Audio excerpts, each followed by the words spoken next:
Hey everyone, so this is how to fold the bags if you don't have the clip. So it has to, according to I saw on TikTok, it's super all over the place in TikTok, how to fold the bags, chips bags or like this cheese bag. So this is kind of halfway done, this bag. So what you do is like fold it this way. So I want to try this out and see if this really works. This, and then you turn it. Oops, this way. And then you fold. Get the air out as much as you can. And then in this corner where you fold it, it just goes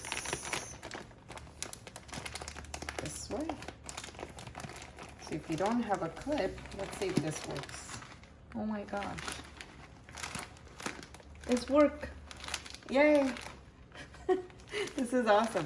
I tried the other method, it didn't work. So this looks like it works. That's pretty cool. Let's try the one more bag.